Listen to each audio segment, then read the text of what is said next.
पिछले प्रवचन में मैंने आपसे कर्म और कर्म फल की थ्योरी के बाबत में बातचीत की थी।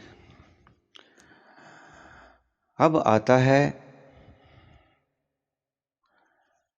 संसार में हम क्यों आए हैं और हमारा उद्देश्य क्या है। बहुत से धर्म अपनी अपनी व्याख्याएं किया करते हैं। हम संसार में क्यों आए हैं? संसार भोगने के लिए। ईश्वर ने अगर संसार बनाया है तो वो मूर्ख नहीं, वो पगला नहीं गया है।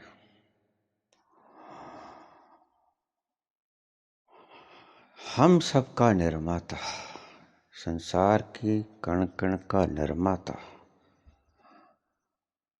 वो ही है।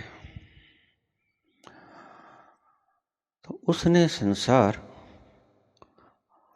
बिना प्रयोजन के नहीं बनाया होगा।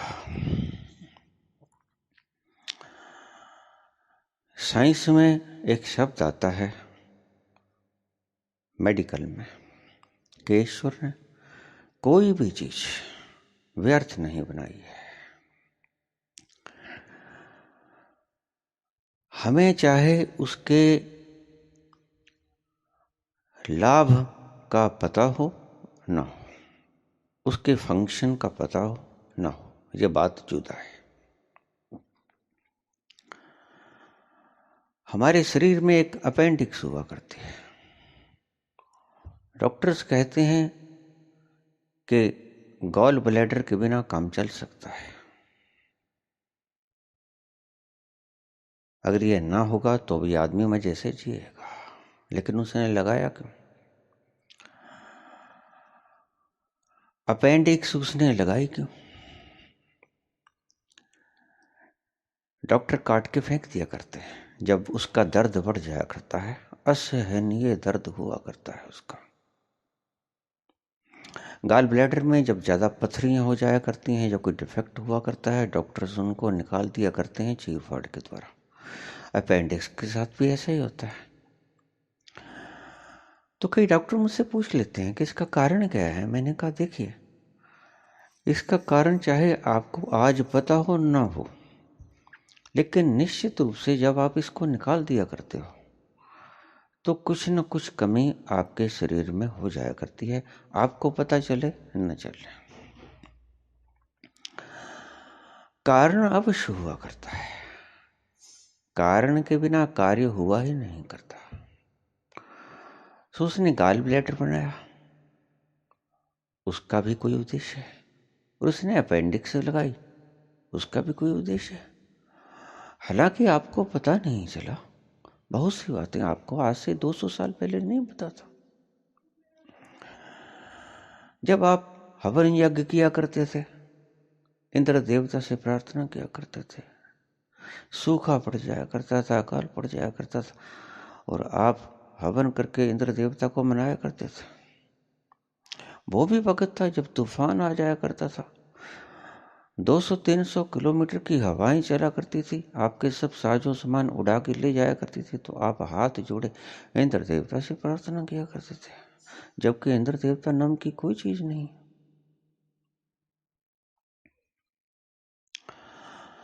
वो है लेकिन पौराणिक, उसकी बात मैं फिर बाद में किसी वक्त करूंगा, पौराणिक घटनाओं का वर्णन। अभी इसको छोड़ दीजिए। ईश्वर ने आपके शरीर का ही नहीं, इस सृष्टि का कोई भी तत्व बिना किसी कारण के नहीं बनाया है। तो अगर उसने कोई भी तत्व बिना कारण के नहीं बनाया है, तो इतना विशालतम सृष्टि संसार बिना कारण के क्यों बनाया होगा? नहीं, इसका कोई कारण है। चाहे लाख शंकराचार्य आपको समझाते रहे, शंकराचार्य ने कहा ब्रह्म सत्यम जगत मिथ्या। तो आपने जगत मिथ्या का अर्थ उल्टा ले लिया, जगत को छोड़ दिया। अब जगत को छोड़े जा रहे हैं, कंदराओं में जा रहे हैं, गुफाओं में जा रहे हैं। किस लिए? क्योंकि हमारा लक्ष्य क्या है? परमात्मा को पाना। मैं ये नहीं कहता कि आपका लक्ष्य परमात्मा को पाना नहीं है, इस बात को ध्यान से समझ लेना। लेकिन थोड़ा समझिए, ठहरिए, रुकिए। कच्चे फल को मत तोड़िए, पहला शब्द लिख लीजिए आप। कच्ची कली को मत तोड़िए। कच्ची कली अभी अपने भीतर सुगंधि को इकट्ठी करेगी, फिर जब उसका मुख खुलेगा, जब वो बंद कली अपने मुख को बंद करके बैठेगी तो वो सुगंध को इकट्ठी कर रही होगी। और फिर ऐसा वक्त आएगा जब वो सुगंधीभूत होके सारी उसके प्राण भर जाएंगे सुगंध से, फिर वो अपना मुंह खोल लेगी, फूल बन जाएगी और आपको सुगंध बांटेगी। आप उस उपवन में जाओगे तो उन फूलों की सुगंधि को जब आपकी नासापुटों में भीतर प्रवेश करेंगे, आपको बड़ा आनंद आएगा, लज्जत आएगी। तोड़ने के लिए फूल नहीं बने हैं, ध्यान से रखना। फूल बनेगा, सुगंध बांटेगा, ये प्रयोजन है उसका। फूल का प्रयोजन तोड़ने के लिए नहीं। फूल का प्रयोजन अपनी चरम अवस्था में सुगंध को बांटना है। खिलेगा, नाचेगा, हवाओं में सभी दिशाओं में फैलाएगा, सूर्य के दर्शन करेगा, जितनी भी उसकी जिंदगी है वो जिएगा और फिर मुरझा जाएगा। ये सारी क्रियाएं प्रॉपरली घटित होंगी, अपने आप घटित होंगी। वैसे ही फल है, फल लगेगा, पहले फूल बनेगा, उसका फल बनेगा, फिर उसमें तत्व मिलने शुरू होंगे, फिर वो खट्टा हो जाएगा। आम देखा नहीं आप? छोटी छोटी अम्बियाँ होती हैं, वो खट्टी होती हैं, हम उनको तोड़ लेते हैं, उनका अचार डाल लेते हैं, लेकिन वो अचार डालने के लिए तो पैदा ही नहीं हुई। खट्टी चीज को हम तोड़ लिया करते हैं, नहीं, वो इसलिए पैदा नहीं हुई, उनको पकने दो। इसलिए कच्चे फल को मत तोड़ो, फल को पकने दो और पूरा भरने दो। आम को पकने दो और तोड़ो मत। पक भी जाए तो तोड़ो मत। पक जाए पूरा तो आपको तोड़ने की आवश्यकता नहीं होगी, वो टूट के नीचे गिर जाएगा। और जब आप उसको खाओगे तो ऐसा मजा खाने में आपको कभी नहीं आया होगा जैसा उस स्वतः से पके हुए फल को खाने में आएगा।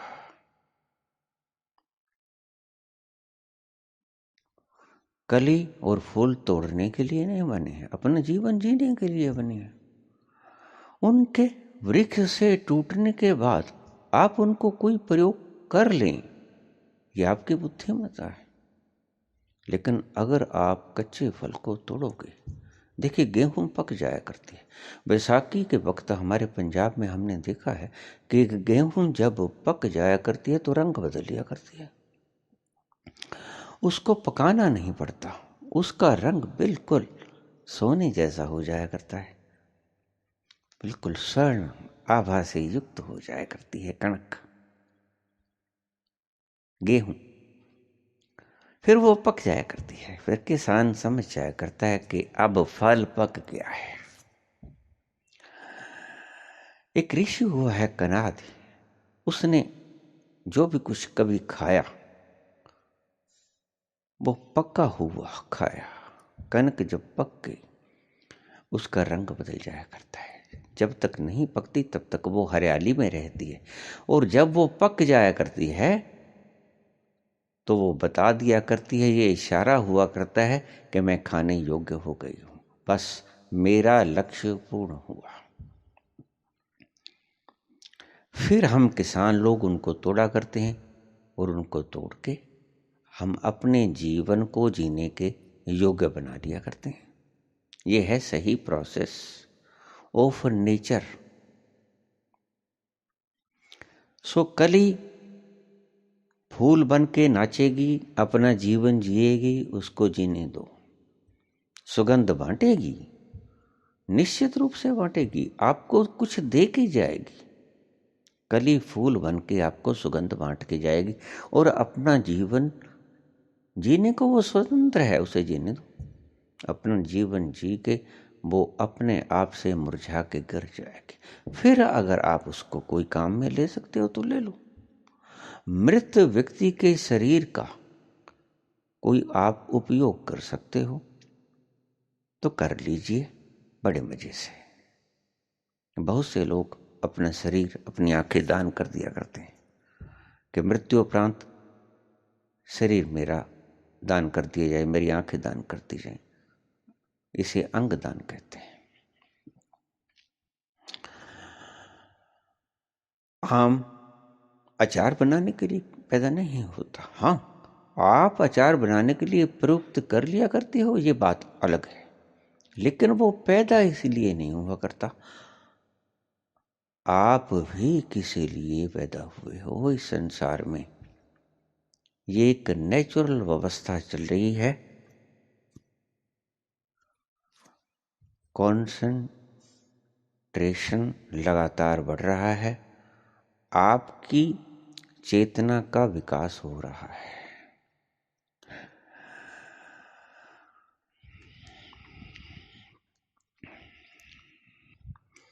एवोल्यूशन ऑफ कॉन्शियसनेस, चेतना का विकास। चेतना का लगातार विकास हो रहा है। जैसे पेड़ पर लगे फूल, फूल से लगा फल, और फल पहले खट्टा, फिर धीरे धीरे पक के मीठा, और पके हुए आम को जब आप देखोगे तो उसकी दूर से सुगंधी आपको आकर्षित कर लेगी। लेकिन आप ऐसा नहीं किया करते हैं, ना ही संसार की वस्तुओं के साथ, ना ही मनुष्यत्व के साथ। आप ऐसा करते नहीं, इसीलिए ही मार खाई चले जाते हो। आपको पता ही नहीं कि हम यहां आए किस लिए। मेरे पास बहुत से लोग आ जाते हैं और पूछते हैं कि हम यहां क्यों आए हैं। मैंने कहा आप बताइए, आप यहां क्यों आए। आप आए हैं, बताओ क्यों आए हैं। कहते परमात्मा को पाने के लिए। मैं कहा बिल्कुल ठीक है, फिर मुझसे क्या पूछने आए। रटे रटाए तोते, पंडितों ने समझा दिया, धार्मिक गुरुओं ने समझा दिया, संतों ने समझा दिया, प्रवचनकर्ताओं ने समझा दिया, कुछ किताबें पढ़ ली, तो हमारा उद्देश्य क्या है। संसार से मुक्त होना। संसार से मुक्त होना लक्ष्य तो है, लेकिन संसार से मुक्त दो तरीकों से हुआ जा सकता है। संसार से मुक्त उस तरह से भी हुआ जा सकता है जैसे आपने कली को तोड़ लिया। खट्टे आम को तोड़ लिया। और संसार से मुक्त उस तरह से भी हुआ जा सकता है जैसे कली फूल बन गई, फूल बन के सुगंधी बांटी और सुगंधी बन के मुरझा गई, मर गई और गिर गई, और फल लगा। पहले फूल लगा, फल खट्टा था, फल मीठा हुआ, आम पक के उसकी रस उसकी बाहर की छाल से गिरने लगी, टपकने लगी। आप देखना, पका हुआ फल, पका हुआ आम उसकी खुशबू ही अलग होगी। जब आप उसके पास जाओगे तो उसकी स्मेल दूर से ही आपको खींच लेगी। उसका आनंद ही कुछ और होता है। बस वो ही आनंद के लिए आप पैदा हुए हो। लेकिन आज क्या हो रहा है? आज हो रही है इमिटेशन, भ्रम फैलाया जा रहा है। क्योंकि ये भ्रम फैलाएगा कौन? वो ही जो खुद भ्रमित होगा। मुझे कहने में तनक भी संदेह नहीं है कि भ्रमित लोग ही ऐसे जाल बुना करते हैं, उनका लक्ष्य चाहे कुछ भी हो। मुझे भी पता है उनका लक्ष्य क्या है, और जो कर रहे हैं उन्हें भी पता है कि वो क्यों कर रहे हैं। खैर, इन बातों को जाने दें।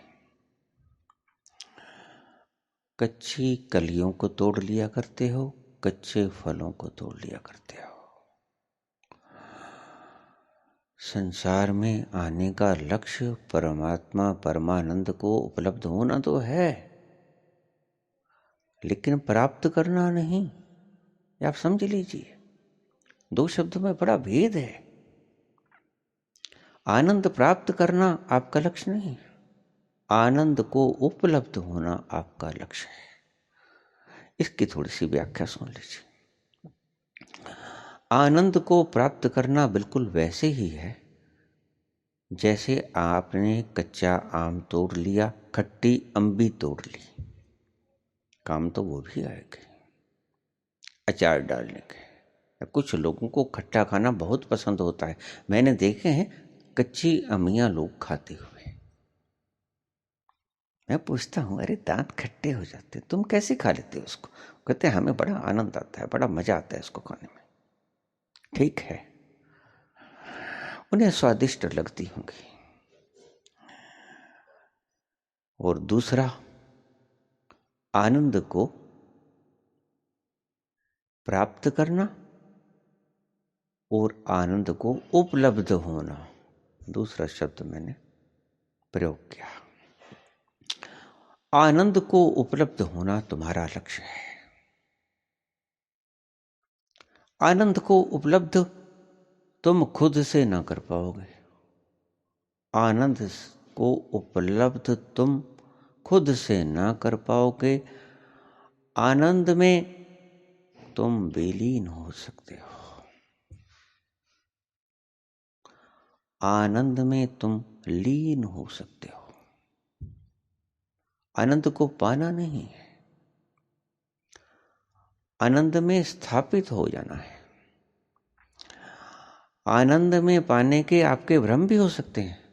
जैसे आपने अम्बी को तोड़ लिया, वो खट्टी है, आप भ्रम पैदा कर लोगे कि हमने आम खाया। बिल्कुल आम खाया, इसमें कोई शक नहीं, लेकिन खट्टा आम खाया, बिना पका हुआ फल खाया, बिना पका हुआ आम खाया।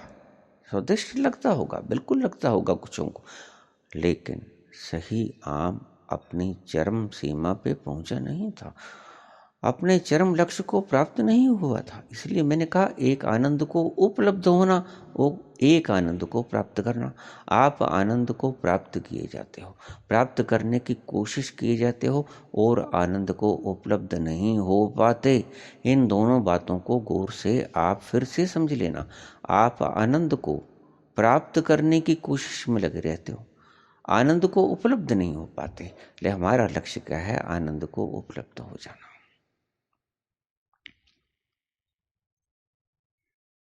बातें थोड़ी सी गहरी हैं, ध्यान से सुनेंगे तो समझ में आ जाएगी। इसको पाने का रास्ता क्या है? पूरे पक्को वैराग्य। वैराग्य शब्द बड़ा प्यारा है। वैराग्य आपने पैदा नहीं करना है।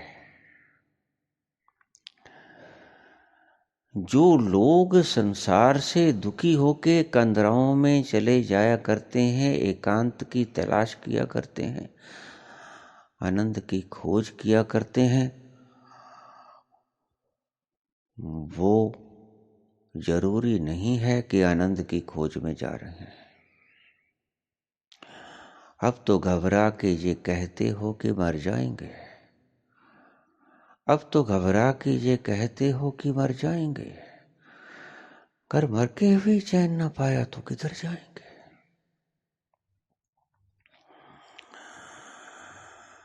लेकिन फिर वो वापस आ जाया करते हैं, आनंद की तलाश में जाया तो करते हैं, लेकिन उसका कारण क्या है?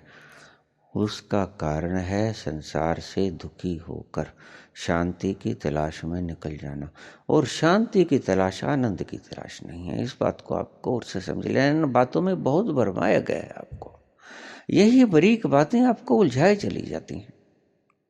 सदा से आप इन बातों के अंदर उलझे हुए हो।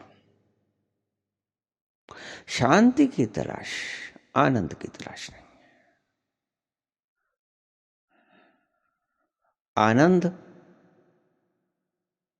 की परछाई की तरह शांति खुद ब खुद आ जाया करती है। आपको शांति को पैदा करने की तो आवश्यकता ही नहीं है। इसलिए शांति की तलाश में कभी मत निकलना, वो मूर्खता होगी। वो तो वो ही खट्टे फल होंगे जो आप बिना पके हुए फल को तोड़ के खा लोगे, उसमें उतना मजा नहीं होगा। और वो उस फल का भी चरम लक्षण था, और आपको भी उसमें आनंद नहीं आएगा खाने में।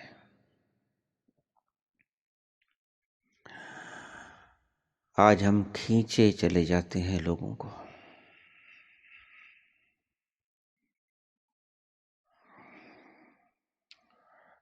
मैंने अपनी एनलाइटमेंट के बाद मैं अक्सर बस खोया खोया सा आप में मस्त जिसे कह देते हैं रहा करता था,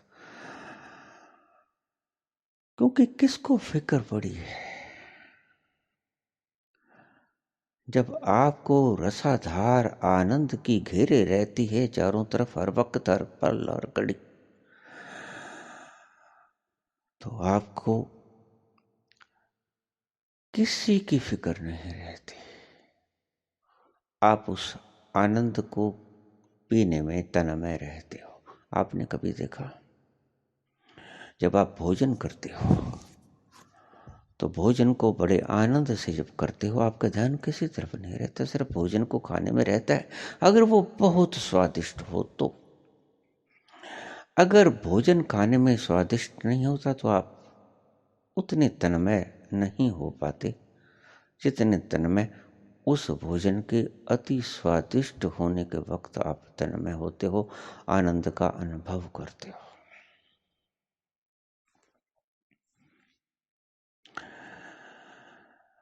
लक्ष्य है शांति को पाना नहीं, आनंद को उपलब्ध हो जाना। आनंद को पाना भी नहीं, आनंद को उपलब्ध हो जाना। क्योंकि आनंद को पाने शब्द में फिर उलझन पड़ेगी। फिर जैसे आप शांति की तलाश कर रहे हो और कोई शांतिनाथ अपनी शांति भंग करवा लिया करता है किसी के पास जाके, ऐसे ही तुम आनंद भी कल को खोने को हो। वो आनंद तुम्हें एक बार तो लगेगा मिल गया, संभोग के क्षणों में भी तुम्हें लगता है, राजगद्दी पे बैठते हो तब भी आपको लगता है, किसी मन चाही मनोवांछित वस्तु को प्राप्त कर लेते हो तब भी आपको लगता है, मनोवांछित आप सिंहासन पर बैठ जाया करते हो तब भी आपको लगता है, जब आपकी मन की इच्छाएं पूर्ण हो जाया करती हैं तब भी आपको लगता है कि आनंद मिल गया। लेकिन मिला नहीं करता, मिला करता है क्षणिक। उसको मैं कहता हूं आनंद को पा लेना। ध्यान से मेरी इस जो मैं डेफिनेशन कर रहा हूं उसको ध्यान से समझ लेना। आप आनंद को पा लेते हो, आनंद को उपलब्ध नहीं होते। आनंद को पा लेना और आनंद को उपलब्ध हो जाना, ये दोनों बिल्कुल अलग अलग बातें हैं। और शांति को पाने की तो चेष्टा ही कभी मत करना। शांति तो खुद से पैदा होगी। शांति कोई पॉजिटिव चीज नहीं है, शांति नेगेटिव चीज है। शांति ठोस वस्तुओं से पैदा हुई परछाई है। आनंद ठोस है, आनंद के ठोसत्व का परछाई है शांति। वो खुद से आ जाएगी, उसकी फिक्र भी ना करना, बिल्कुल ही फिक्र मत करना। सो हम कच्चे फलों को तोड़ लिया करते हैं और संतुष्ट हो जाया करते हैं, क्योंकि उनमें भी थोड़ा थोड़ा रस आया करता है। इसीलिए ही तो हम अट्रैक्ट हो जाया करते हैं और उस दिशा में चल पड़िया करते हैं। अभ्यास और वैराग्य,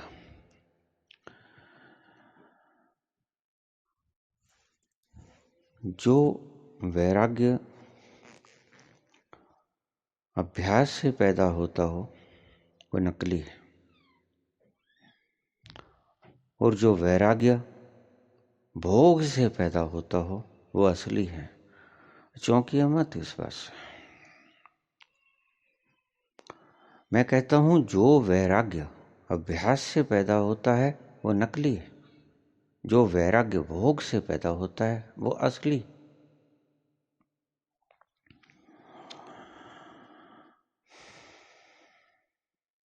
हर कदम पे उन्हें मुड़ के देखा,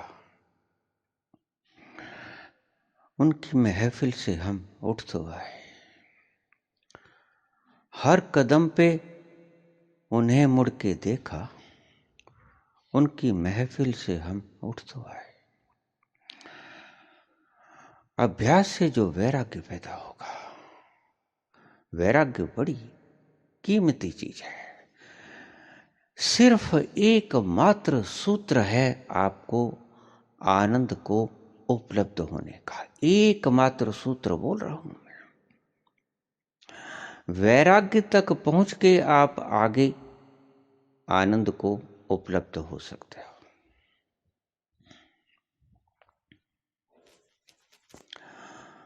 और आपके सारे धर्म आपको वैराग्य अभ्यास से पैदा करना सिखा रहे हैं। यही चूक हो रही है।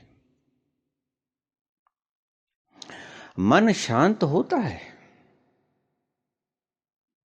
शांत ही नहीं होता, मन का वजूद ही खत्म होता है।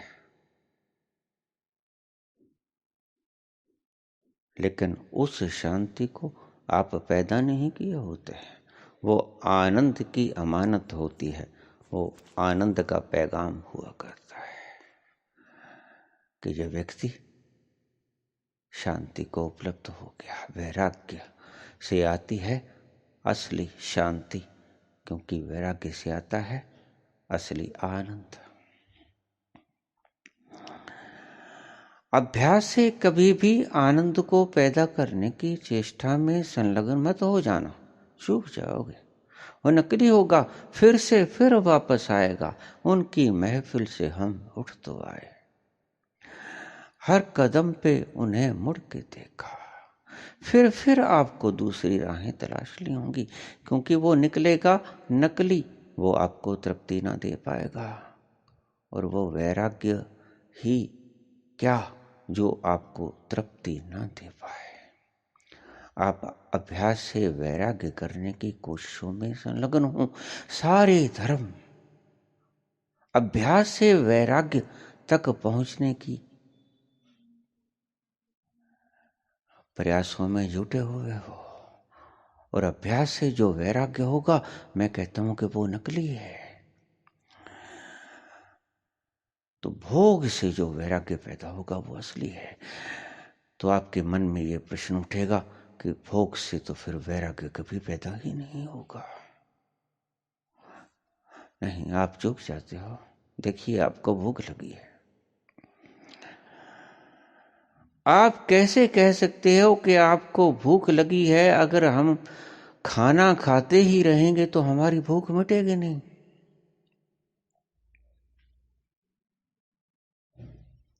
आपको भूख लगी है, आप भोजन कर रहे हो। आपको पता है भोजन करने को भोग कहते हैं। हम जब भगवान को भोग लगाते हैं वो भोजन होता है ना। भोजन का भोग लगाते हैं, 56 प्रकार के भोजनों का भोग लगवाते हैं भगवान को। भोग का अर्थ खाना। भोगना। भूख लगी है तो खा लिया, और खाने से एक वक्त ऐसा आ जाया करता है कि आपका पेट भर जाया करता है। और पेट भरने के बाद भी अगर आपको कोई कहा कि नो थोड़ा और खा लो, तो आप चलो थोड़ा खा लेते हैं, फिर और खा लेते हैं। लेकिन एक घड़ी तो ऐसी आ ही जाया करती है कि आप उस व्यक्ति से कहते हो कि आप मेरे प्रेमी जन हो या मेरे दुश्मन हो, मारोगे मुझे। अरे पेट फटा जा रहा है, भूख निवृत्त हो गई है, क्षुधा शांत हो गई है, अब क्यों खिलाए जाते हो मुझे? तो वो कहेगा कि तुम्हें भूख लगी थी, तो तुम क्या कहोगे? वो तो मिट गई, अब क्यों खिलाई जाते हो? देखिए ये दृष्टांत है, इसको सत्य की भांति मत ले लेना, क्योंकि सत्य शब्दों में कहना कठिन है, इसलिए दृष्टांत देने पड़ते हैं हम जैसे लोगों को। ये हमारी मजबूरी है। भोग से जो वैराग्य पैदा होता है, तो ये आपने भोग लगाया और एक वक्त ऐसा आएगा कि नाक मुड़ जाएगा आपका, आप थाली छोड़ के उठ जाओगे, आप थाली को पटक सकोगे। पटक दी थाली, आपने इतना भोजन कर लिया, पटक दी थाली, नहीं अब और भोजन नहीं करने को। वो वैराग्य पैदा होगा उससे।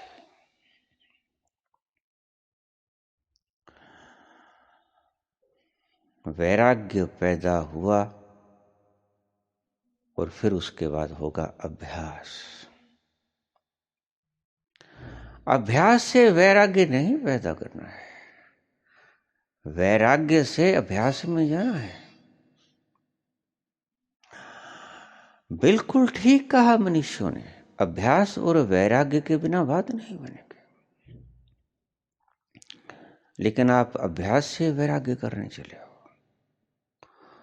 आएगा वैराग्य से अभ्यास, मिलेगा वैराग्य से अभ्यास करने के उपरांत।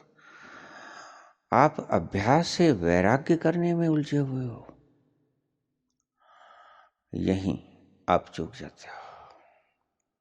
मुझे कहते हैं कि फिर आप अगर भोग में उलझ गए तो भोग तो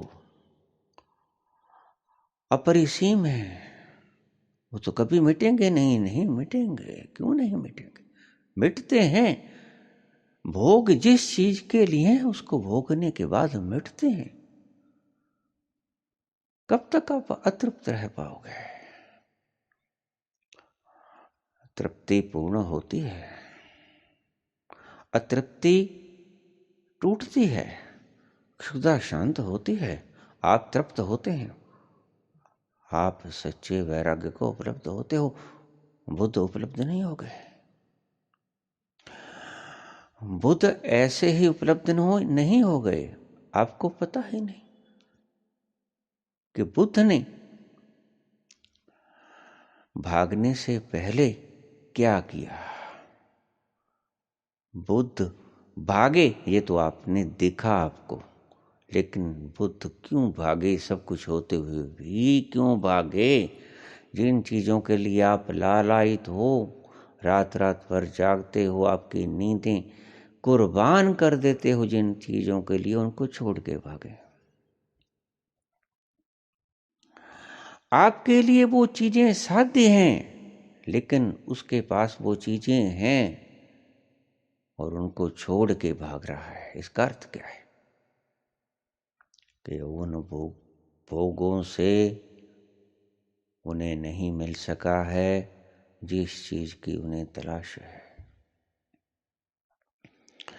लेकिन उन्होंने भोगा।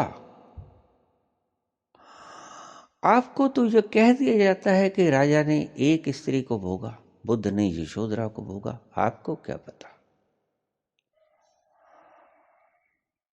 उसने इतना परम अवस्था में भोगा कि भोग से भागने को दिल किया कि भागो। खाने की थाली पटक के फेंक दी कि भागो, और वो चोर की तरह अपना माल धन जिसे आप गिनते हो उसको छोड़ के भागे। कि भागो यहां से, ये धन नहीं है। उनको त्याग दिया, त्याग आया। आप त्याग पैदा करते हो मजबूरी में। दीक्षा दे दिए, समर्पण करवा लिया, समर्पण हुआ नहीं। आपको पता है, अगर सचमुच समर्पण हो जाए तो उसके आगे आपको कुछ नहीं करना होता। सर्वधर्मान् परित्यज्य मामेकं शरणं व्रज।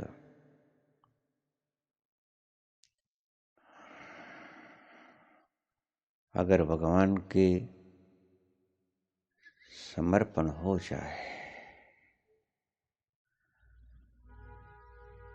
तो फिर आपको कुछ नहीं करना होता। अग्र समर्पण हो जाए, लेकिन आप तो समर्पण करते हैं। बस यही बात है, आप नकली खिलौनों को असली माल समझ बैठते हो। समर्पण होने जैसी चीज है, करने जैसी चीज नहीं। आप तो प्यार भी करते हैं। देखिए कमाल की बात, विवाह के विकृत रूप में आप दो आत्माओं को बांध दिया करते हो और कहते हो कि प्रेम करो। ऐसे प्रेम हुआ करता है? प्रेम तो उपज है भीतर की।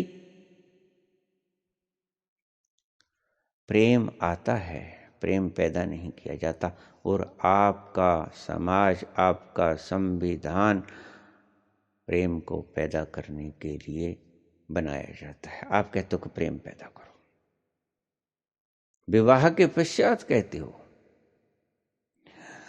विवाह से पहले प्रेम हो और आपस में बंध जाने का मन हो, फिर वो बंधन भी बड़ा प्यारा होगा। लेकिन आप पहले बंधन डाल दिया करते हो, 7 फेरों में बांध लिया करते हो, फिर कहते हो प्रेम करो। खाक प्रेम पैदा होगा? कभी हुआ है? नहीं। सहानुभूतियां पैदा हुआ करती हैं सिर्फ। प्रेम और सहानुभूति को आप अर्थ गलत लगा लिया करते हो। इकट्ठे रहते रहते रहते एक दूसरे के सुख दुख एक हो जाया करते हैं। वो सुख दुख एक नहीं हो जाया करते, उसको आप सहानुभूतियां कहना चाहिए आपको। आप सहानुभूतियां पैदा करते हो, प्रेम नहीं पैदा किया करते। इकट्ठे रहने से भला प्रेम पैदा हुआ करता है। आप देखते हो, आपके परम मित्र इकट्ठे रहते रहते आपको लग जाता है कि इसके बिना रह ना पाएंगे, लेकिन तड़क से टूट जाती है। लाई वे कदरा नाल यारी टूट की तड़क करके, फिर आप उसको बेकदर कहते हो। वो उससे कहेगा कि तुमने मेरी कदर नहीं डाली, वो उससे कहेगा कि तुमने मेरी कदर नहीं डाली। यही सब कुछ फेसबुक के आप ऊपर चले जाओ, सभी के यही कमेंट समझेंगे। सभी कहेंगे मैं ठीक, मैंने धोखा खाया, विश्वास किया तो धोखा खाया। अरे भाई, विश्वास ही क्यों किया? प्रेम से विश्वास पैदा हुआ करता है। आप विश्वास से पैदा करना चाहते हो, प्रेम कभी नहीं होगा। प्रेम गहरा विश्वास पैदा कर दिया करता है। प्रेम विश्वास कोई पैदा करने वाली चीज है? प्रेम कोई करने वाली चीज है? प्रेम होने वाली चीज है। प्रेम इतनी विशाल विराट घटना है जो पैदा हुआ करती है। वो तुम्हारे हाथ की कठपुतली नहीं है, तुम्हारे हाथ की बनाई हुई कोई चीज नहीं है। प्रेम पैदा हुआ करता है, प्रेम किया नहीं जा सकता, प्रेम हुआ करता है। और जिन्होंने प्रेम किया उन्होंने प्रभु पाया।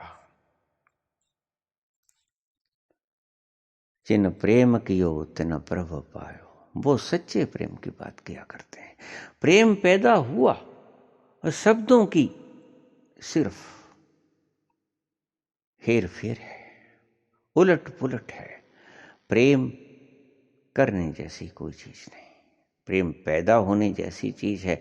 आपने कभी प्रेम पैदा हुआ हो तो आपको पता होगा, प्रेम बड़ी स्वादिष्ट है, लेकिन प्रेम में स्वाद चख के ही पता लगा करता है।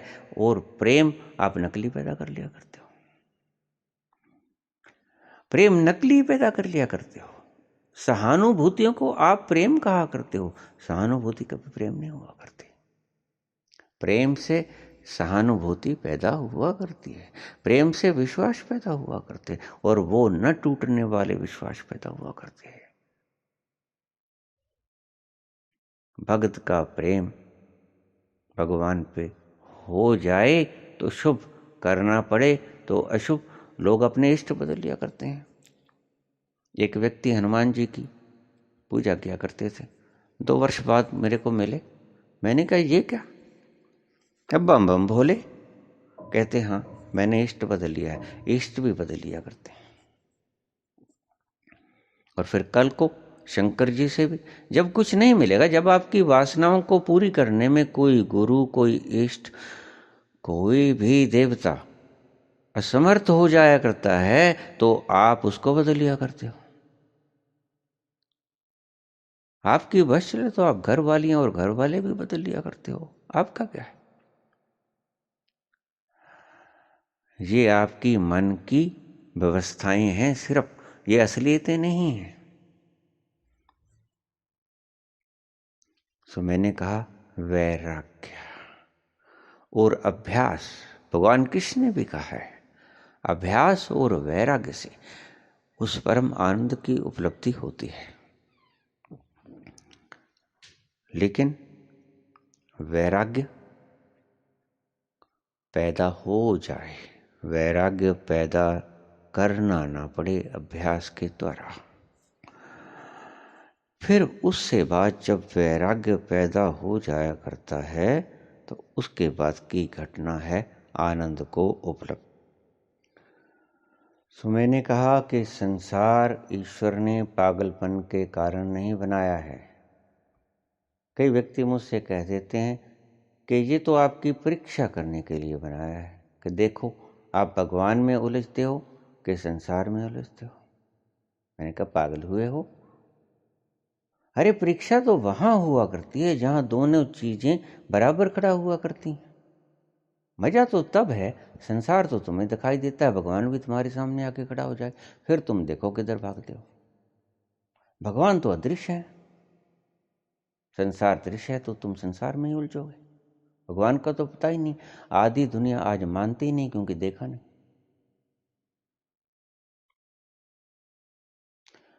सो आपकी परीक्षा क्या खाक लेगा वो?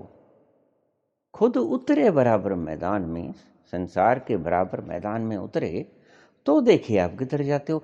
फिर आप संसार को लात मार दोगे, निश्चित, पक्का, 100%। बराबर में खड़ा हो, जैसे कबीर ने कहा, गुरु गोविंद दोनों खड़े, काके लागू पा, बलिहारी गुरु अपने, जिन गोविंदियो मिला। दोनों बराबर पैरेलल खड़े,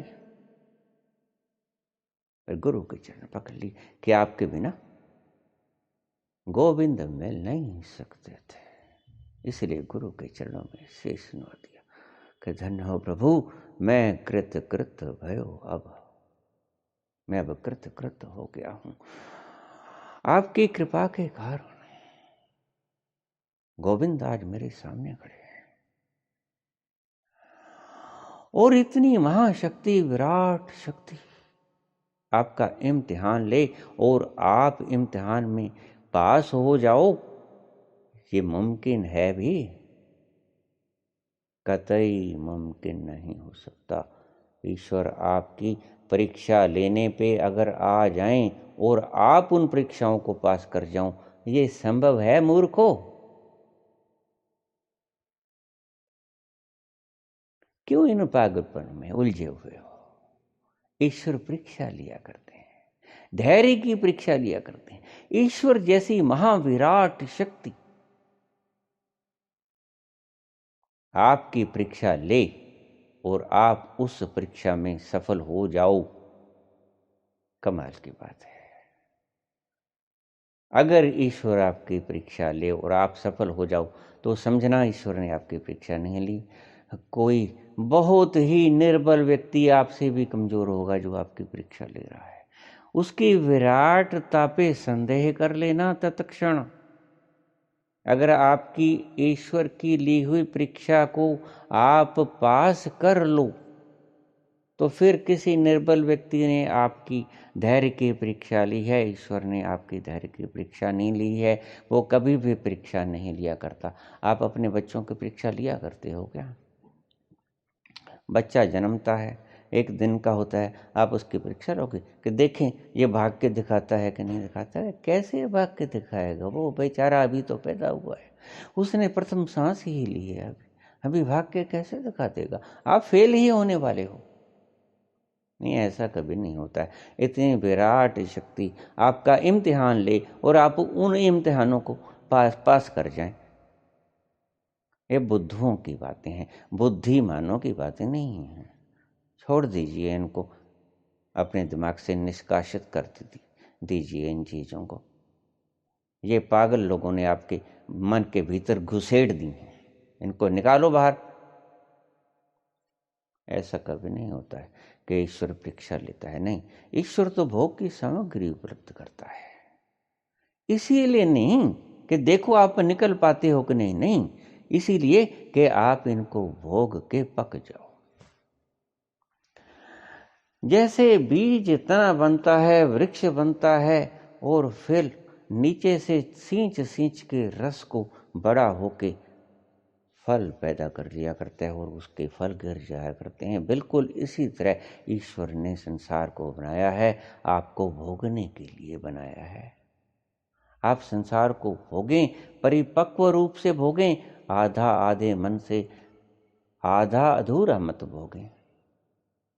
अधूरा भोगोगे तो नहीं पहुंच पाओगे। फिर मुझसे लोग कहते हैं तो फिर तो इस हिसाब से तो बहुत कम लोग पहुंच पाएंगे। तो मैंने कहा अब कौन सा ज़्यादा पहुंच सकते हैं? अब ज़्यादा पहुंचते हैं। ज़्यादा पहुंचने का दिखावा हो जाए ये बात अलग, ज़्यादा व्यक्ति पहुंच जाएं ये बात अलग।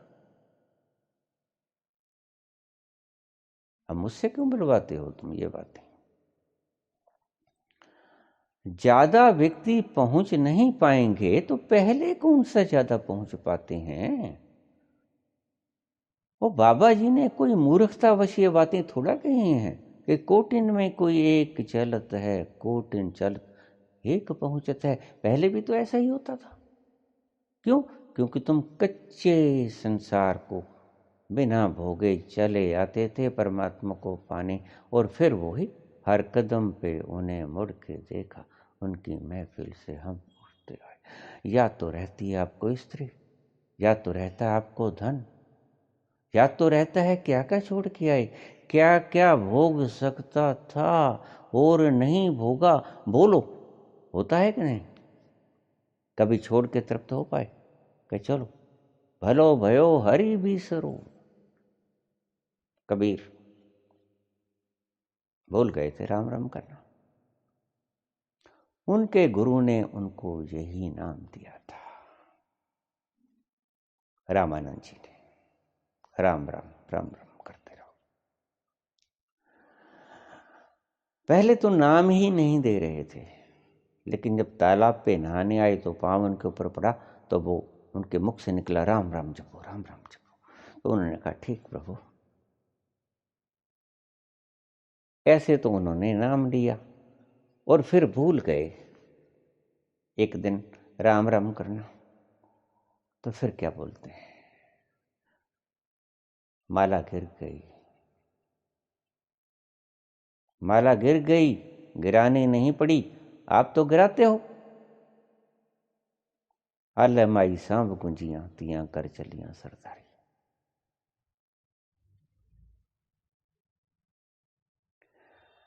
आप तो फेंकते हो चाबियों को, फिक जाएं। ये प्रेम में होता है। फेंक दी जाएं, ये अभ्यास में होता है।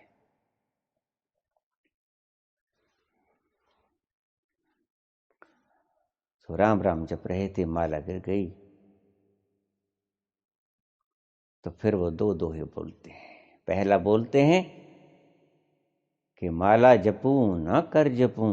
अब तो ना तो माला से गिनती करता हूं कितने राम राम हो गए, ना हाथों के जो पोर होते हैं, जो 3 पोर होते हैं ना हमारी उंगलियों में, माला जपूं न कर जपूं मुख से कहूं ना राम। अब मैं ना तो माला से राम राम जपता हूँ, ना मुख से राम राम जपता हूँ, और ना ही कर से राम राम जपता हूँ। माला जपूं न कर जपूं, मुख से कहूँ ना राम, मेरे हर मुझको भजें।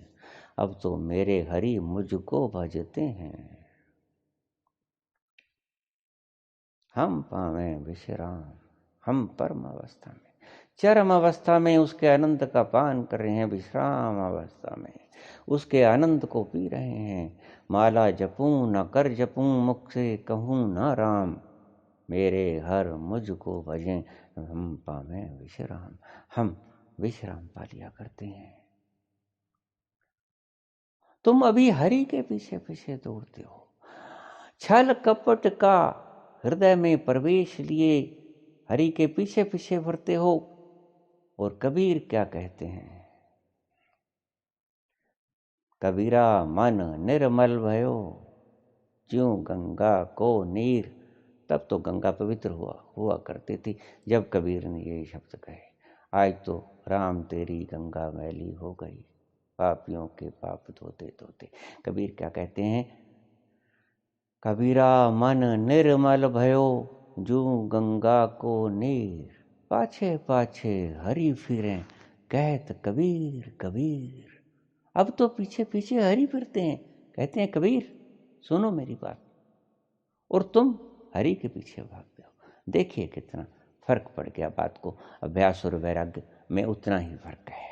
अभ्यास के द्वारा आया हुआ वैराग्य और भोग के द्वारा आया हुआ वैराग्य, अनुभव के द्वारा आया हुआ वैराग्य, इन दोनों में बहुत फर्क है। वही फर्क इसमें है।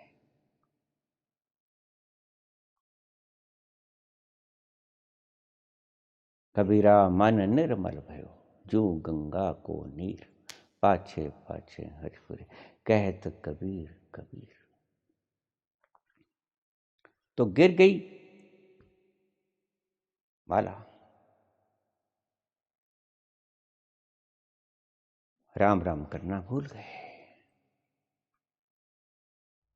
कब गिरती है माला हाथ से? जब आप परम आनंद को उपलब्ध हो जाया करते हो तो माला बेकार हो जाया करती है।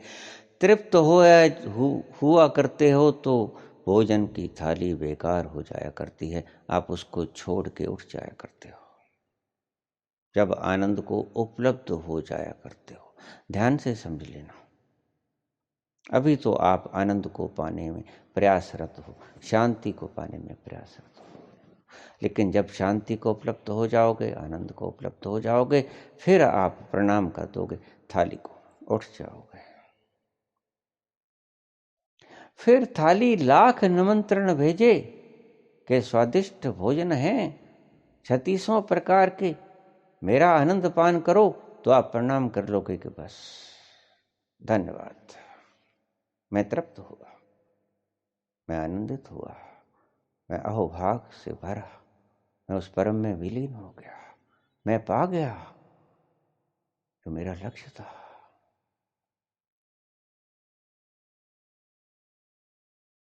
लोग पूछ लेते हैं कि व्यक्ति का लक्ष्य क्या है?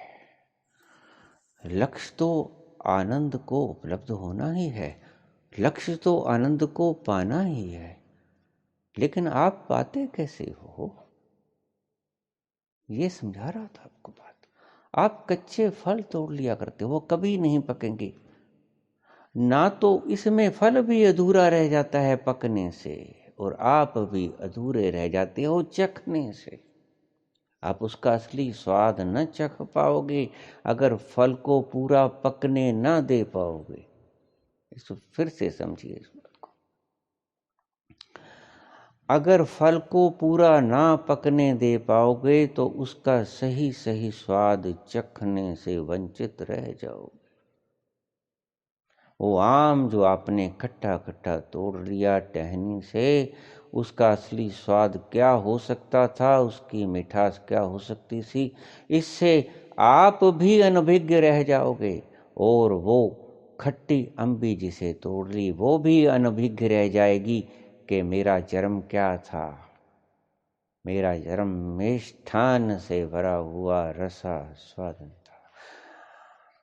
आम भी उस रस को पी लिया करता है। पहले आम पी लिया करता है और आम तृप्त हो जाया करता है उस मिष्ठान्न के रस को पी के और अपना स्थान छोड़ के गिर जाया करता है नीचे। ऐसे ही आपकी भी वासनाएं गिर जाया करती हैं नीचे जब आपके पक जाया करती है तृप्ति। आपकी तृप्ति पकी, भोगने के बाद गिरी, आपका फल नीचे गिरा। वो है सही प्रोसेस, वो है असली वैराग्य, वो है वो वैराग्य जो बुद्ध में जन्मा और जो आज पैदा किए जा रहे हैं। आज शांति पैदा की जा रही है। ये थोपना नहीं तो और क्या है। आप अनुभव में, आप जैसे स्वप्न में आप अमीर हो जाया करते हो, रहते तो कंगाल हो लेकिन स्वप्न में राजा बन जाया करते हो। ऐसे ही आप जागृत अवस्था में थोप लिया करते हो। देखो, मैं उड़ी जा रही हूँ, मैं उड़ा जा रहा हूँ उस परम के पास, उस परम शक्ति के पास, और शांति के पास, उस आनंद के सागर के पास, और उसके चरणों में लौट गया, लौट गई, और उससे मैंने एनर्जी ग्रहण की और फिर तृप्त होके वापस आ गई। ये थोपनाएं हैं, चला लो। ये हिप्नोटिज्म है, इसको सेल्फ हिप्नोटिज्म कहते हैं, स्वनिर्मित हिप्नोटिज्म। आप खुद को ही मोहित कर लिया करते हो। जैसे आपने देखा, जो अति सुंदर स्त्री हुआ करती है वो अपने आप को शीशे में ही निहारती रहती है और अपने मुखड़े को देख देख के स्व सम्मोहन में डूब जाया करती है। वो होता है ऑटो हिप्नोटिज्म, सेल्फ हिप्नोटिज्म। ऐसे ही आप शांति, मानसिक भावनाओं को, कल्पनाओं को पैदा कर करके, कोई दूर नहीं बैठा है विराट, कोई बाबा दूर नहीं बैठा है जिसे चिमट जाओगे जाके और वो आपको शक्ति देगा, आनंद देगा, शांति देगा और वापस फिर आप धरा पे आ जाओगे, भूमंडल पर आ जाओगे। मैं किसी को ऐसा करने से रोकता नहीं, ऐसा करने से रोकना मेरा उद्देश्य भी नहीं है। करते जाइए, लेकिन एक बात अवश्य बता सकता हूं कि आपको अंततः ये छोड़ना होगा। आज नहीं, अगले जन्म में, अगले में नहीं, अगले जन्म में, कभी तो छोड़ोगे, क्योंकि इससे मिलने वाला नहीं है। शांति मिलती है, लेकिन ये मनोवैज्ञानिक शांति है, ये हिप्नोटिज्म से आई हुई शांति है, ये आत्म सम्मोहन से आई हुई शांति है। इसको तो कोई भी जादूगर पैदा कर सकता है, जादूगर यानी हिप्नोटिज्म करने वाला व्यक्ति। लेकिन याद रखिए, हिप्नोटिज्म करने वाला व्यक्ति खुद भी आनंद को उपलब्ध हुआ नहीं होता है, वो भी आप ही की अवस्था में हुआ करता है, बस थोड़ी सी तकनीक जानता है। ये मनोवैज्ञानिक कोई प्रभु को उपलब्ध थोड़ा ही हो जाया करते हैं, ये डॉक्टर्स हुआ करते हैं, ये आनंद को उपलब्ध थोड़ा ही हो जाया करते हैं। ये आपका इलाज करते हैं मनोविज्ञान का, बस ये मनोवैज्ञानिक इलाज ही तो है जो आप थोप दिया करते हो। आप कुछ भी थोप सकते हो, आप स्व सम्मोहन के लिए कुछ भी थोप सकते हो, आपकी इच्छा। प्रभु ने आपको आज़ाद बनाया है, आपकी आज़ादी वो छीनने को नहीं है, आप जिधर चाहे जा सकते हो। लेकिन मैंने अपने मूल प्रसंग से फिर आपको शुरू करूं कि ईश्वर ने ये संसार बनाया है भोगने के लिए, और आप कच्ची कलियों को तोड़ के उन्हें वैराग्य सिखाने जा रहे हो। नहीं आएगा वैराग्य, नहीं आएगा वैराग्य, मर जाओगे वैराग्य को साधते साधते। वैराग्य नहीं आएगा, नहीं आएगा, नहीं आएगा। वैराग्य आता है बुद्ध के भोगों से। बुद्ध भी अगर ना भोगते तो वैराग्य ना आता। उन्होंने वैराग्य को साधना ही अभ्यास के द्वारा, उन्होंने शांति को साधना ही अभ्यास के द्वारा, उन्होंने वैराग्य से आनंद में प्रवेश किया, उनको आनंद उपलब्ध हुआ और साथ ही शांति मिल गई। महावीर ने वैराग्य को साधना, महावीर को वैराग्य हो गया।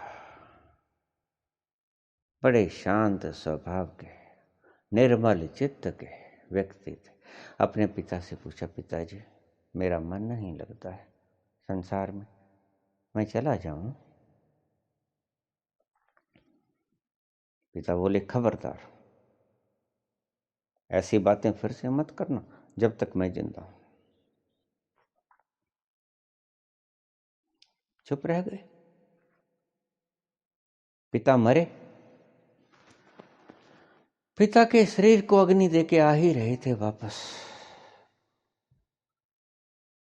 बड़े भाई से पूछने लगे, भैया पिताजी ने कहा था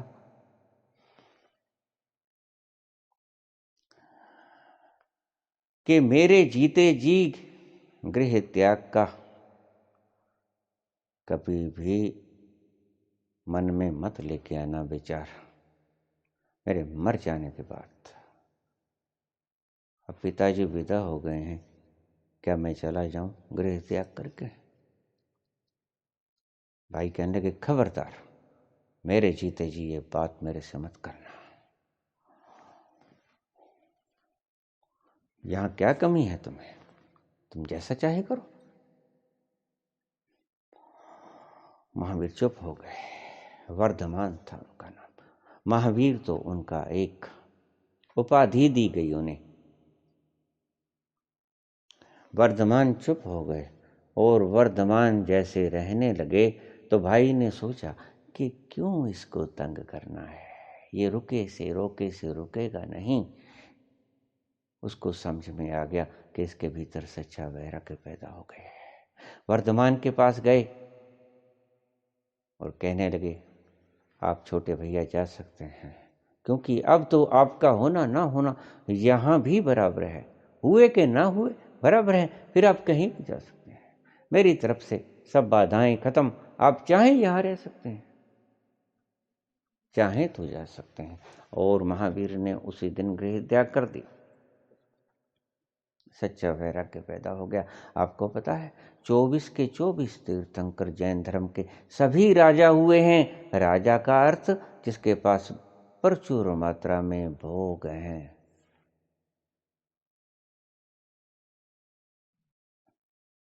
और भोग के उन्होंने पाया कि इस भोग में कुछ नहीं। वैराग्य आना चाहिए, वैराग्य के बिना बात तो नहीं बनेगी, लेकिन अभ्यास से नहीं आना चाहिए, वैराग्य अनुभव से आना चाहिए। नहीं है इसमें कुछ। लाख फकीर कहता रहे कि काजू बादाम में कुछ नहीं है, हमने त्याग दिया है, लेकिन मिला हो तभी त्यागोगे ना, खाओगे तभी त्यागोगे ना। जब खाने को मिले नहीं तो त्यागे ही हुए हैं, ऑलरेडी ही त्यागे हुए हैं जब खाने को ही नहीं। तो आप लाख अपने मन को समझाओ कि कुछ नहीं पड़ा है, लेकिन कुछ तो पड़ा है। जो अभी भोग के अनुभव नहीं किया वो तो पड़ा है।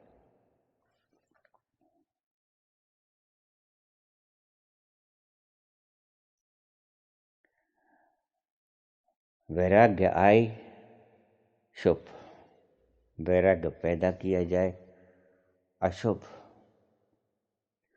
शांति आए आनंद की छाया की तरह शुभ, शांति पैदा की जाए अशुभ। शांति पैदा करने की चेष्टा मत करना, शांति को आने देना आनंद की छाया की तरह। वो आएगी, निश्चित आएगी। फल गिरेगा, निश्चित गिरेगा, नीचे गिरेगा, लेकिन उसको गिरने का इंतजार करना। वो कब पके कब गिरे इसका इंतजार करना। जल्दबाजी मत करना, धैर्य रखना और प्रतीक्षा करना। धैर्य और प्रतीक्षा ये सूत्र है। धैर्य को मत खोना और प्रतीक्षित रहना कि जब भी गिरेगा हमें स्वीकृत है, आज गिरे 10 जन्मों के बाद गिरे।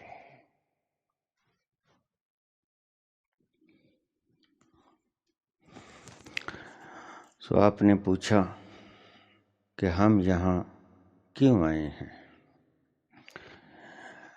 निश्चित ही आप यहाँ आए हो किसी और क्षेत्र को छोड़कर, और जहाँ से आए हो वहाँ से आपके माँ बाप आपको निहार रहे हैं। आप तो यहाँ आके फंस ही गए। आप तो यहाँ के बड़ी प्रीति लगाई आपने। नहीं, यहाँ भोगो और वैराग्य आएगा और वापस परतो। माता पिता आपके इंतजार कर रहे हैं आपका, आपको बाहों में लेने को आतुर बैठे हैं।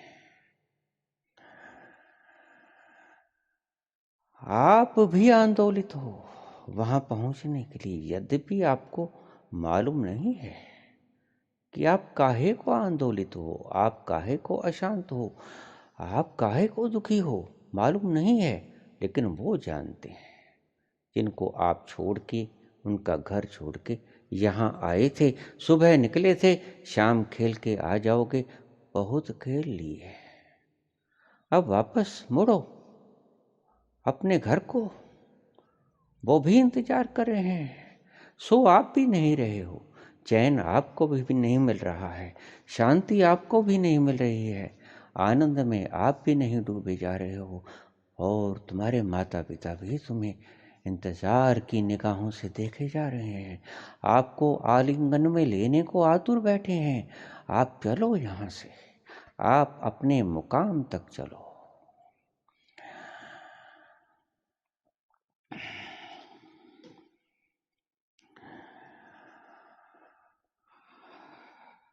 आज मिलने की खुशी में सिर्फ मैं जागा नहीं,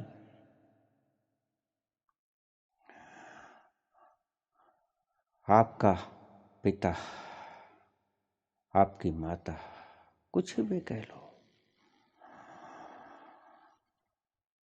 आपको निहारे जा रहा है कि कब मेरा बच्चा वापस आएगा।